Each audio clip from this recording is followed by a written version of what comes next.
Hey you geeks! Last week I decided to reread the Simarillion. Lord knows why. I guess I really wanted another book about a vengeance pact and gems radiant with pure light. Oh, did you know that Middle-earth was originally symmetrical?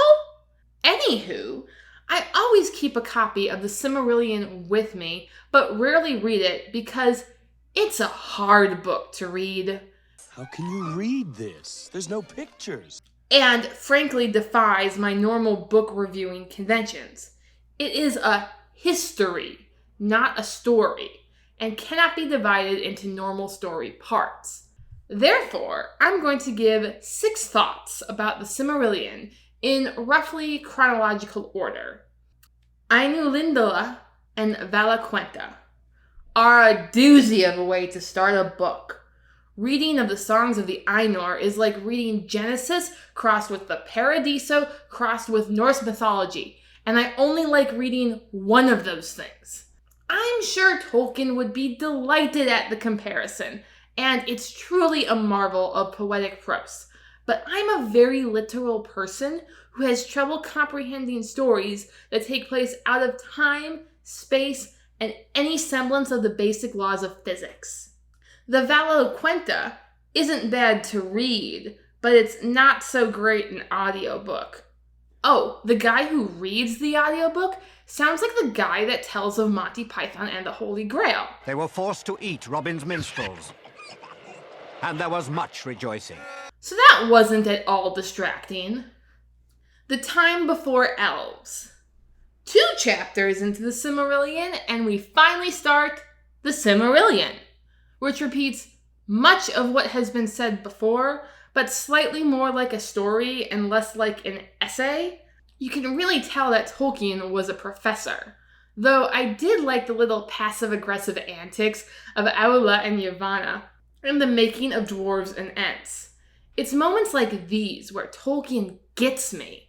In a few sentences, he is able to perfectly capture human caprice in his large and well-documented world. But blink, and you'll miss it. The Noldor. Skipping ahead, things begin to happen as the elves come into the world, but they still happen slowly. Tolkien excellently conveys how the nature of elves differs from men. Elvish immortality means that they will wait a long time before doing anything. So much of their time is spent doing nothing. Fantastic world building, not that interesting of a story. This is why people think that sinners have more fun. So when Feanor is born, I aim to misbehave. or in Tolkien's terms, brings about the fall of elves, fun is not exactly what I would say the Noldor have after that. Feanor casts gems radiant with light of the trees, and his pride destroys the world. Or at least Beleriand. But I'm getting ahead of myself.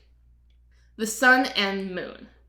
Let's give credit where credit is due, and realize that Tolkien went through the trouble of devising the light of the trees, their destruction, and reclamation as a female sun and male moon, just so he could have the appropriate mythology to support Bilbo's drinking song that Frodo sings in The Prancing Pony, which coincidentally resembles a contemporary nursery rhyme. And there they brew a beer so brown, the man in the moon himself came down one night to drink his fill. Well played, Tolkien. Well played. Beren and Luthien. Most people say the authors shouldn't do self-insert characters, and yet here's Tolkien politely thumbing his nose at that. His insert may be Beren, son of Barahir, lord of men, mighty foe of Morgoth, the tale of whose deeds is become a song even among the elves. In other words, a total hunk. And yet, he needs to get rescued every time by Luthien, with her powers of illusion and healing. Tolkien uses their tale to convey his theme that the unimportant often bring about great changes in the world. In a world of elf princes and gods, a mere man and elf maid steal a Simarill, and impress the god of death. And hey, 2 thumbs way up for our leading lady. But the real lesson here is that if you put yourself into fiction, write your spouse in as well, with all due deference and humility. Turin and Gondolin. Tolkien is known for writing happy stories, though The Lord of the Rings is plenty grim if you actually read it. Moreover, he brings darkness and despair to the children of Hurin and the people of Gondolin. Really, the whole Simarillion tells of a people bringing about their own ruin.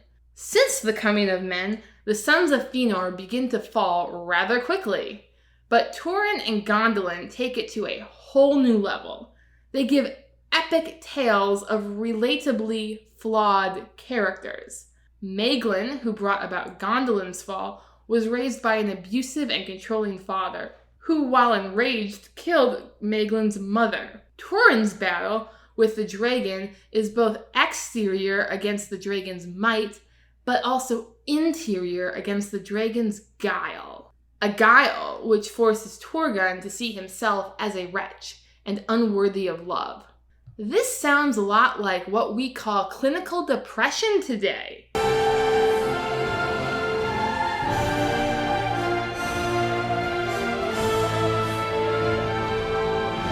Although neither man is able to overcome their inner demons, Tolkien makes them empathetic in his otherwise dry history of Middle-earth. Earendil. For all the misery, Tolkien does give us a mostly happy ending. I cried while listening to it, in the grocery store, not embarrassing at all, but it's such a quick wrap-up. We have a cast of characters whose names I can actually recall and whom I'm deeply invested in.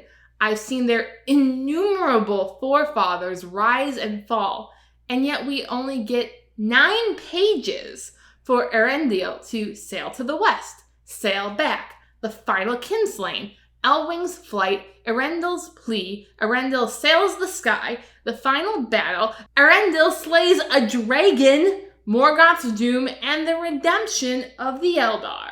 That's like an entire novel right there. Boy, that escalated quickly. Tolkien has the best stories, but he doesn't tell the best stories. I don't know who does, but the great tellers all steal from Tolkien because the man, while not a novelist, was a genius. Thank you for watching. Please like, share, and subscribe if you would like to see more. Your patronage is greatly appreciated.